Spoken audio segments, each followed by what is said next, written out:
Clot. Okay, thrombos means clot. Thrombo means clot होणे. ठीक आहे. आणि साइट म्हणजे काय? सेल. कोणते सेल? Clotting cell. ओके, हे नेट चालू करशील, नेट नको बंद करू. हां, platelets is also known as thrombocyte. Thrombocyte का म्हटलं प्लेटलेटला? बिकॉज थ्रोम्बोजचं मिनिंग काय होतं? थ्रोम्बस म्हणजे काय? क्लॉट होणे. ठीक आहे, थ्रोम्बोजचं मिनिंगच काय होणार? Clot. That's why platelets is also known as thrombocyte. अब ये जो थ्रोम्बोसाइट है किससे फॉर्म हुए, कौन से सेल से फॉर्म हुए हैं? तो एक लार्ज सेल है that is mega karyocyte. Mega karyocyte. Mega का मतलब क्या होता है? लार्ज. कॅरियॉन म्हणजे काय? न्यूक्लियस. कॅरियॉन म्हणजे काय? Nucleus. They have a large nucleus. Okay, तर त्याला म्हणतो आपण मेगा कॅरियोसाइट. तर मेगा कॅरियोसाइटचं कन्व्हर्जन कशामध्ये होतं? प्लेटलेट्समध्ये होतं. प्लेटलेट्स हे नॉन सेल्युलर असतात. ॲक्च्युली सेलसारखे नसतात, तर हे इरेग्युलर फ्रॅगमेंट असतात, सेलचे तुकडे असतात. ठीक आहे, अशा प्रकारे तुकड्यामध्ये असतात. त्याला कुठलाही शेप नसतो, इरेग्युलर शेप असतो. ठीक आहे, कारण हे कोणत्या सेलपासून तयार झालेले आहे? मेगा कॅरियोसाइट. आणि मेगा कॅरियोसाइट छोट्या छोट्या तुकड्यांमध्ये ब्रेक होतो, त्यामुळे काय बनतो? प्लेटलेट बनतो. आणि प्लेटलेट काय आहे? सेल्युलर फ्रॅगमेंट आहेत. Platelet is nothing but the cellular fragment. Fragment म्हणजे काय? तुकडे. कोणाचे तुकडे? सेलचे तुकडे. ठीक आहे, सेलचे तुकडे कसे तयार झाले? मेगा कॅरियोसाइट काय झाला? ब्रेक झाला. आपल्या बॉडीमध्ये मेगा कॅरियोसाइट असतो.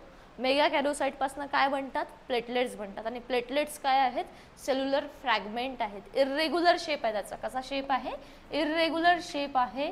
आणि हे ई न्यूक्लिएटेड असतं, त्याच्यामध्ये कुठलाही न्यूक्लियस नसतो. ठीक आहे, याच्यामध्ये न्यूक्लियस हा ॲबसेंट असतो, इरेग्युलर शेप असतो. आणि डेलिकेट असतात. कसे असतात रे? डेलिकेट. डेलिकेट म्हणजे काय? डेलिकेट म्हणजे काय? डेलिकेट म्हणजे स्मॉल, नाजूक. डेलिकेट म्हणजे काय? नाजूक, लवकर रप्चर होतात. ठीक आहे, याला थोडा जरी धक्का लागला तर काय होणार? लवकर रप्चर होणार. तर हे सेल कसे आहे? डेलिकेट आहे आणि स्मॉल आहेत. डेलिकेट आहेत आणि स्मॉल आहेत. समजलं? कळलं एवढं? Okay, so thrombocyte are from megakaryocyte. Okay, megakaryocyte break होतो आणि काय तयार होतात? Platelets. Platelets is nothing but the cellular fragment. काय आहेत? ॲक्च्युली सेल नाही आहेत, तर सेलचे काय आहेत? तुकडे आहेत. आणि याचा शेप कसा आहे? इरेग्युलर शेप आहे, ॲज वेल ॲज ई न्यूक्लिएटेड आहे, म्हणजे यांच्यामध्ये न्यूक्लियस काय असणार? ॲबसेंट असणार. ॲज वेल ॲज डेलिकेट आहे, म्हणजे नाजूक आहे, लवकर रप्चर होतात. आणि स्मॉल आहेत. ठीक आहे, तर हे झालं प्लेटलेट विषयी. आता प्लेटलेटचं काम काय आहे आपण बघूया. फंक्शन काय करतो, तो कशा प्रकारे फंक्शन करतो. आणि तुम्हाला काही कंडिशन माहिती आहे? जेव्हा प्लेटलेट फॉर्म होतात, फॉर्मेशन ऑफ प्लेटलेट्स, प्लेटलेटच्या फॉर्मेशनला काय म्हणतात? फॉर्मेशन ऑफ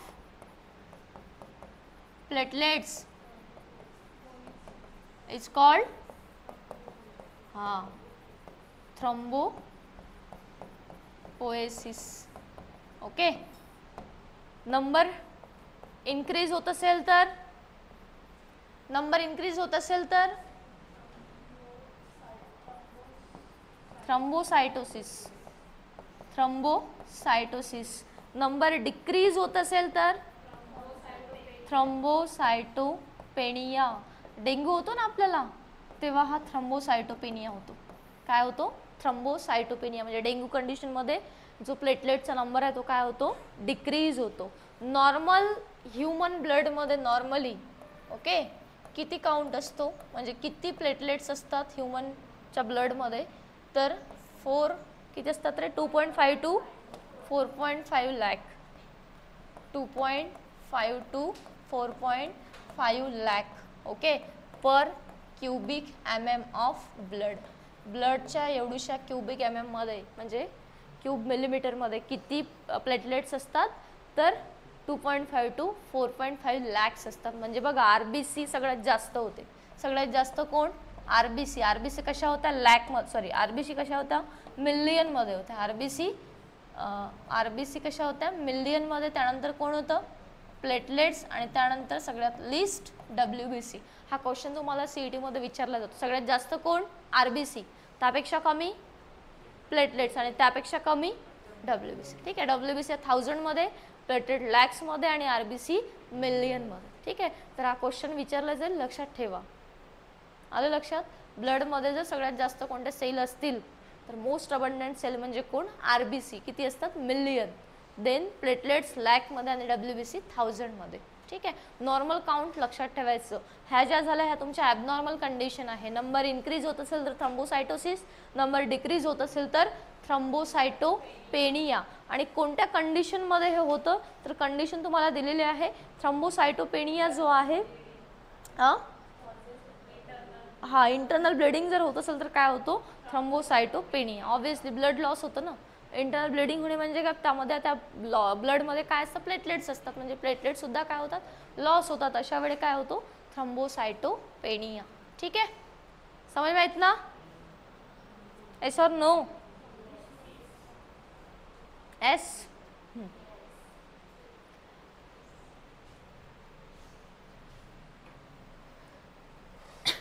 आणि प्लेटलेटचं सुद्धा फॉर्मेशन कुठे होतं रे? इथे लिहिते मी फॉर्मेशन. रेड बोन मॅरो मध्ये. कुठे होणार? Red bone marrow. प्लेटलेट का भी फॉर्मेशन कहाँ पे होता है? रेड बोन मॅरो में. Red bone marrow. ठीक आहे. प्लेटलेट फॉर्म होतात वेगळ्या सेल पासून. ओके. पण कुठे होतात? Red bone marrow. ठीक आहे. रेड बोन मॅरो मध्ये कोण असतो? मेगा कॅरिओसाइट. मेगा कॅरिओसाइट काय होतो? ब्रेक होतो आणि काय फॉर्म होतात? प्लेटलेट्स. काय फॉर्म होणार? प्लेटलेट्स. आणि प्लेटलेट्सचं एकच काम आहे काय करणे? ब्लडला क्लॉट करणे. ब्लडला क्लॉट कसा करतो प्लेटलेट? तर प्लेटलेट काही फॅक्टर सिक्रेट करतो. प्लेटलेट काही फॅक्टर सिक्रेट करतो. त्याला कोणते फॅक्टर म्हणतात? Clotting factor. काय म्हणतात? Clotting factor. आणि एकूण किती क्लॉटिंग फॅक्टर असतात? तर क्लॉटिंग फॅक्टर असतात 13. किती क्लॉटिंग फॅक्टर असतात? 13 क्लॉटिंग फॅक्टर असतात पूर्ण. आणि त्यामधला जो 6 नंबरचा क्लॉटिंग फॅक्टर आहे हा इनॅक्टिव्ह असतो. तर असे 12 क्लॉटिंग फॅक्टर काम करतात. किती क्लॉटिंग फॅक्टर काम करतात? 12 क्लॉटिंग फॅक्टर काम करतात जे की ॲक्टिव्ह फॉर्ममध्ये असतात. ठीक आहे. पूर्ण क्लॉटिंग फॅक्टर किती सिक्रेट करतो प्लेटलेट? 13. त्यामधला 6 नंबरचा कसा आहे? इनॅक्टिव्ह आहे. मग राहिले किती? 12. तर 12 क्लॉटिंग फॅक्टर ॲक्टिव्ह आहेत आणि हे 12 क्लॉटिंग फॅक्टर ब्लडला काय करतात? क्लॉट करतात. आणि हे कॅस्केड मॅनरमध्ये वर्क करतात. Cascade manner. कॅस्केड मॅनर म्हणजे काय? तर हे एकमेकाला ॲक्टिव्ह करण्याचं काम करतात. पहिला ॲक्टिव्ह होतो, पहिला दुसऱ्याला करतो, दुसरा तिसऱ्याला करतो. खो खो कसे खेळता तुम्ही? खो खो खेळता ना? इथून उठतो, तो त्याला उचलतो, त्याला धक्का देतो, काय म्हणतो? टच करतो. हां तेच तसं. एक दुसऱ्याला पहिला ॲक्टिव्ह झाला की पहिला दुसऱ्याला करेल, दुसरा ॲक्टिव्ह झाला की दुसरा तिसऱ्याला करेल. ठीक आहे. स्टिम्युलेट करण्याचं काम करतं ते. हॉस्टेलमध्ये चालतं ना असं. हॉस्टेलमध्ये जर उठले नाही, एखादा उठतो पहिले, मग तो जाऊन दुसऱ्याला उठवतो, तो जाऊन तिसऱ्याला उठवतो. असं झालं आहे की तुमच्यासोबत कधी? राहिलं आहे हॉस्टेलमध्ये? तुम्ही राहिलं कामच नाही पडलं. आम्ही राहिलो आहे तर आम्ही असं करायचो. ओके. हां. तर एक दुसऱ्याला, दुसरा तिसरा, त्याला म्हणतात कॅस्केड मॅनर. त्याला काय म्हणतात? Cascade manner. असे किती क्लॉटिंग फॅक्टर ॲक्टिव्ह होतात? मग 12. ठीक आहे. 6 नंबरचा काय आहे त्यामधला? इनॅक्टिव्ह आहे. 6 नंबरचा काय आहे? इनॅक्टिव्ह आहे. ठीक आहे. आता बघूया की ब्लडला क्लॉट करण्याची प्रोसेस कशी आहे, ब्लड क्लॉट कसं होतं. ठीक आहे. ब्लड क्लॉट कुठे होणार? ऑब्व्हियसली कुठे क्लॉट होणार? ब्लड वेसल्समध्ये. ठीक आहे. ब्लड वेसल्स जर रप्चर झाले तर प्लेटलेट्स ॲक्टिव्ह होतात. प्लेटलेट्स ॲक्टिव्ह होणे म्हणजे काय? क्लॉटिंग फॅक्टर ॲक्टिव्ह होणे. आणि क्लॉटिंग फॅक्टर ॲक्टिव्ह झाल्यानंतर मग ब्लडला काय करतात? क्लॉट करतात. कसे ॲक्टिव्ह होतात? कसं क्लॉट करतात बघूया आपण. तर ती प्रोसेस आहे ब्लड कोॲग्युलेशन. कोणती प्रोसेस आहे? Blood coagulation. ब्लड कोॲग्युलेशनलाच ब्लड क्लॉटिंग म्हणतात. कोॲग्युलेशन म्हणजेच क्लॉट होणे. ठीक आहे. ब्लड कोॲग्युलेशन किंवा clotting. What is mean by blood coagulation? तर डेफिनेशन लिहून घ्यायला वाटल्यास बुकमध्ये दिलेली आहे. Conversion of liquid blood into solid form किंवा semi solid form. Into semi solid is called as blood coagulation or blood clotting. Blood clotting तुम्हाला 3 मार्क्ससाठी विचारली जाते. किती मार्क्ससाठी? 3 मार्क्ससाठी. फार आणि फार IMP आहे. खूप IMP आहे. ठीक आहे. ब्लड क्लॉटिंग म्हणजे काय? ब्लड क्लॉटिंग म्हणजे conversion of solid blood into semi solid form. म्हणजे जे लिक्विड ब्लड आहे आपल्या बॉडीमध्ये जे लॉस होत आहे. ओके. लिक्विड आहे म्हणून लॉस होत आहे. तर ते लॉस होऊ नये म्हणून त्या ब्लडला काय केलं जातं? कोॲग्युलेट. दही कसं कोॲग्युलेट होतं? दूध सॉलिड आहे, दुधाचं काय बनतं? दही.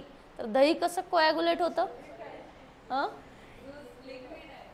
आता दूध लिक्विडच म्हटलं ना, सॉलिड म्हटलं, बरं होते कधी कधी वयानुसार.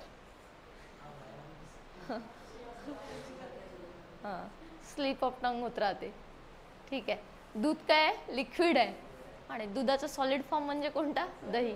ठीक आहे, तर दही कसं जमतं तसं हे ब्लड जमणार, म्हणजे सेमी सॉलिडमध्ये कन्वर्ट होणार. ठीक आहे, तर कसं कन्वर्ट होतं आपण बघूया.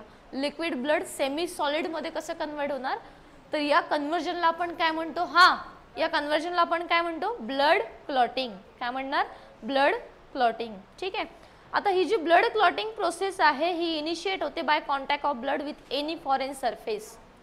ही केव्हा इनिशिएट होते, लक्ष द्या रे, ही केव्हा इनिशिएट होणार, ही इनिशिएट होते बाय कॉन्टॅक्ट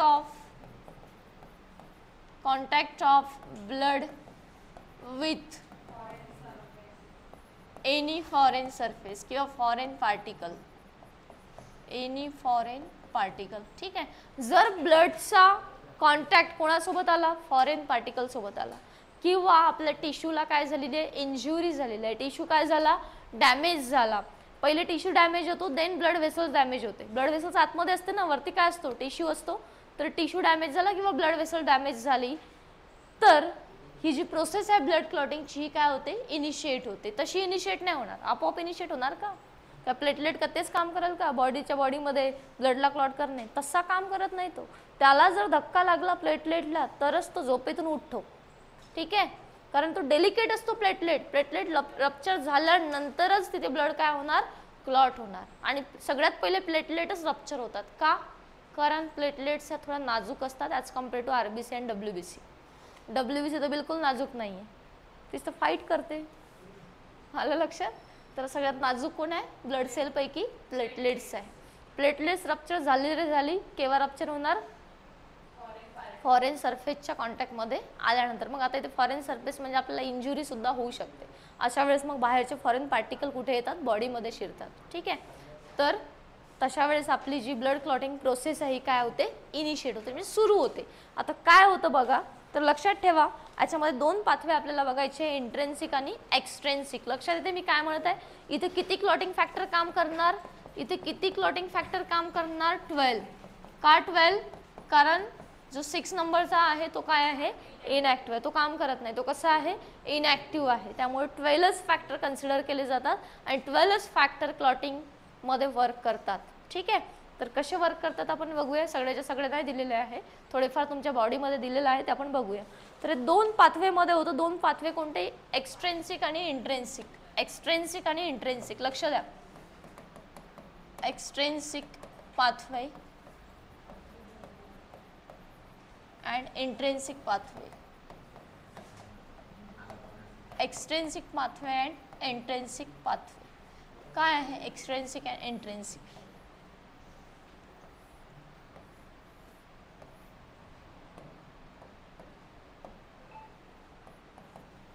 एक्सट्रेन्सिक पाथवे केव्हा वर्क करतो, जेव्हा damage to tissue outside the blood vessels. Damage to tissue outside the blood vessels, outside the blood vessels बोलू नका रे. आणि इंट्रेन्सिक केव्हा करतो, जेव्हा डॅमेज कोणाला होतं, damage to blood vessels. Damage to blood vessels म्हणजे ब्लड वेसल जेव्हा डॅमेज होते तेव्हा इंट्रेन्सिक पाथवे काय करतो, वर्क करतो. ठीक आहे, ब्लड क्लॉटिंग प्रोसेस जी आहे ही दोन वेनी काम करते. दोन वे कोणते किंवा 2 पाथवे कोणते, एक इंट्रेन्सिक आणि दुसरा एक्सट्रेन्सिक. ठीक आहे, एक्सट्रेन्सिकचं मिनिंगच काय होतं, बाहेर. कोणाच्या बाहेर डॅमेज झालं तर, ब्लड वेसलच्या, म्हणजे कोणाला, टिश्यूला डॅमेज झालं तर. ठीक आहे, आणि इंट्रेन्सिक पाथवे केव्हा वर्क करतो, जेव्हा डॅमेज कोणाला होतं, ॲक्च्युअल ब्लड वेसल्सला डॅमेज होतं. ठीक आहे, ब्लड वेसल्सला जेव्हा डॅमेज होणार तेव्हा हा इंट्रेन्सिक पाथवे काम करणार. सपोज कन्सिडर करा ही तुमची ब्लड वेसल्स आहे, ही काय आहे, ब्लड वेसल्स. ब्लड वेसल्स इथे काय झालेली आहे, रप्चर. काय झालेली आहे, रप्चर. ठीक आहे, रप्चर झाल्यानंतर तुम्हाला काय होतं, ब्लिडिंग होतं. ब्लिडिंग होतं, हां. तर इथे लगेच कोण येतात, प्लेटलेट्स येतात. प्लेटलेट्स येतात आणि इथे काय जमवतात, एक क्लॉट जमवतात आणि ब्लडला लॉस होण्यापासून काय करतात, वाचवतात. म्हणजे इथे ब्लॉक करतात, रस्ता ब्लॉक करतात, इथनं ब्लड जाऊ देत नाही. ठीक आहे, तर लगेच इथे कोण येणार, प्लेटलेट येणार. आणि प्लेटलेट हे एकमेकाला काय होतात, इथे ॲग्रिगेशन फॉर्म होतं, म्हणजे एकमेकाला अटॅच होतात. इरेग्युलर शेप आहे त्यांचं म्हणून ते एकमेकाला अटॅच झाले. जर पर्टिक्युलर शेप असतात एकमेकाला अटॅच नसते झाले. जर सर्क्युलर शेप असतात एकमेकाला अटॅच झाले असते का, मध्ये काही ना काही जागा राहिली असते. यांचा इरेग्युलर शेप आहे तो शेप एकमेकाला काय होतो, पझलसारखं. पझल्स माहिती आहे ना, हां, पझल्स कसे एकमेकाला अटॅच होतात, कोणतीच जागा सुटत नाही तसं. ठीक आहे, तर तिथे प्लेटलेट्स येतात आणि ब्लड क्लॉट तयार करतात आणि ब्लडला लॉस होण्यापासून प्रिव्हेंट करतात. ठीक आहे, तर अशा प्रकारे ब्लड क्लॉट होतं. पूर्ण आपण डिटेलमध्ये बघूया. तर 2 वेमध्ये काम करतात हे, एक एक्सट्रेन्सिक आणि दुसरं इंट्रेन्सिक. एक्सट्रेन्सिक केव्हा, जेव्हा टिश्यूला डॅमेज झालं असेल आउटसाइड द ब्लड व्हेसल्स. ठीक आहे, आणि इंट्रेन्सिक म्हणजे काय, ब्लड व्हेसल्सला डॅमेज झालं असेल तर. ठीक आहे, काय होतं, जेव्हा टिश्यू डॅमेज होतात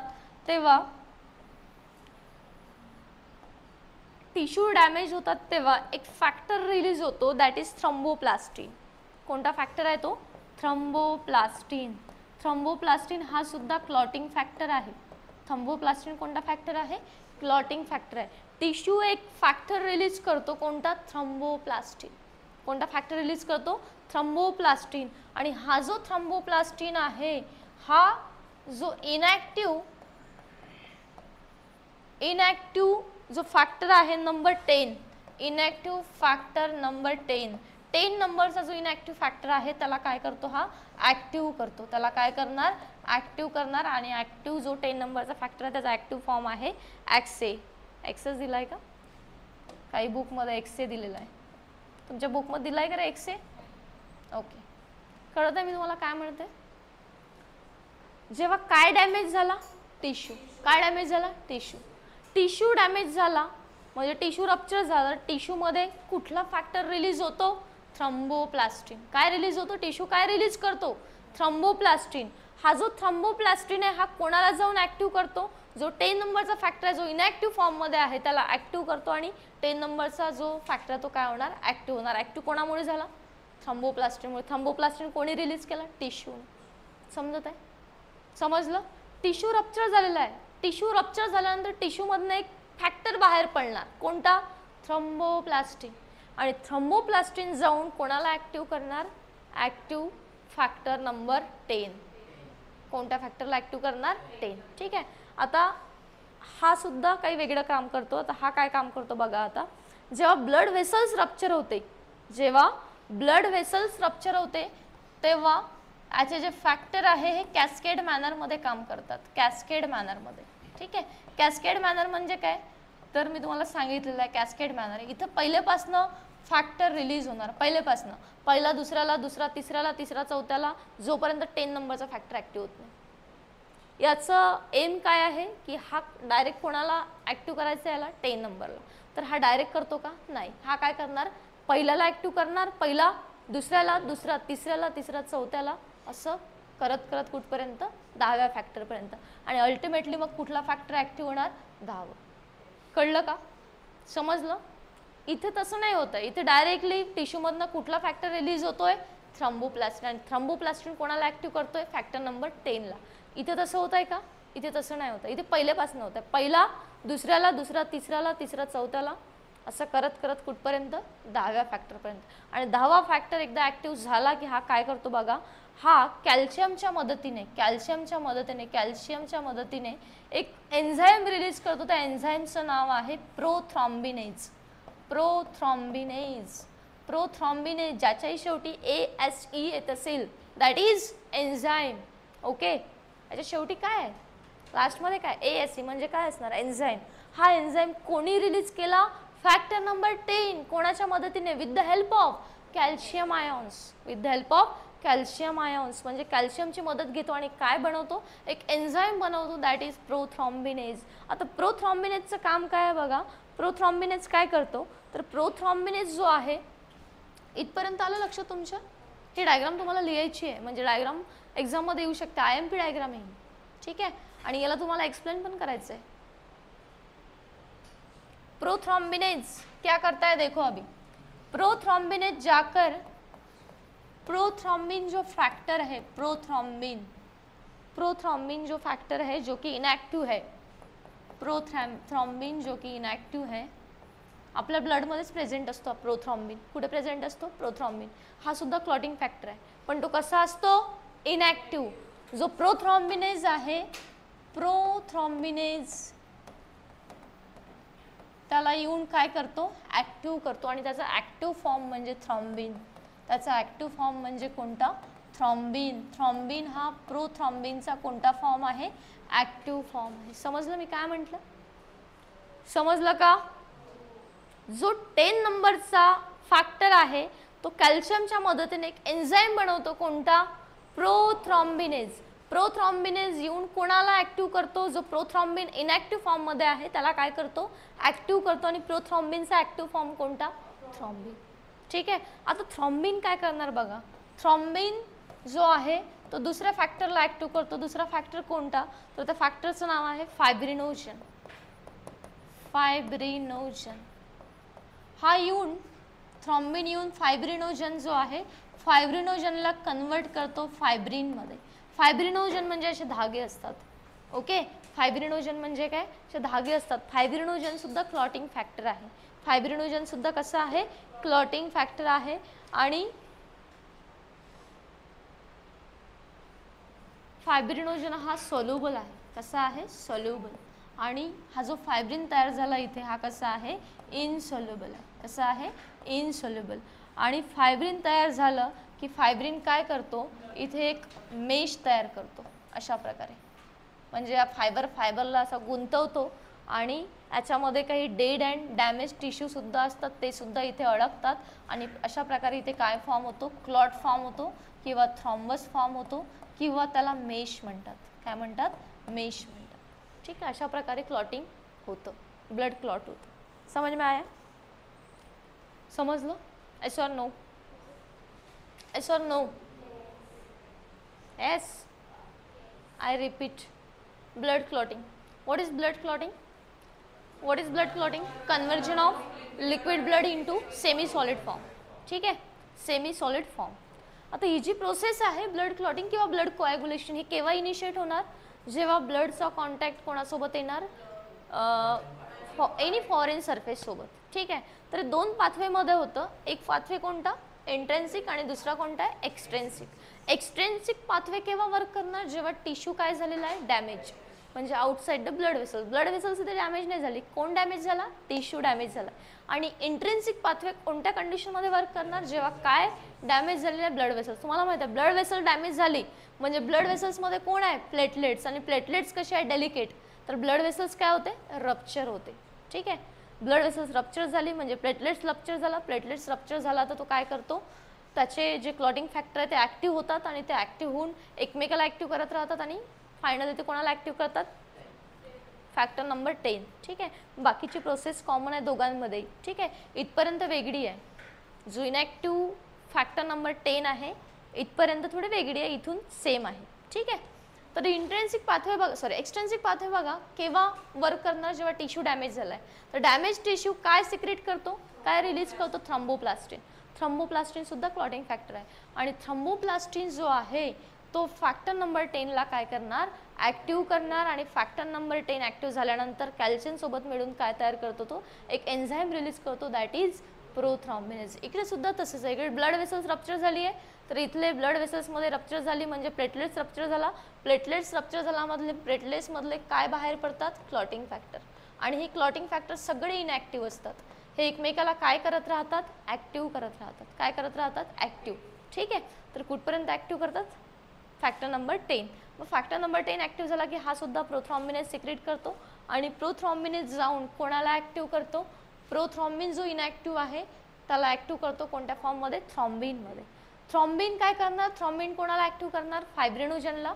फायब्रिनोजन जो सोल्युबल आहे त्याला इनसोल्युबलमध्ये कन्वर्ट करणार दॅट इज फायब्रिन. आणि फायब्रिनोजन काय आहे? धाग्यासारखं स्ट्रक्चर आहे. इथे धागे धागे फॉर्म होतात. सगळे धागे एकत्र येतात आणि त्या धाग्यांमध्ये काही डॅमेज झालेले टिश्यू आहे.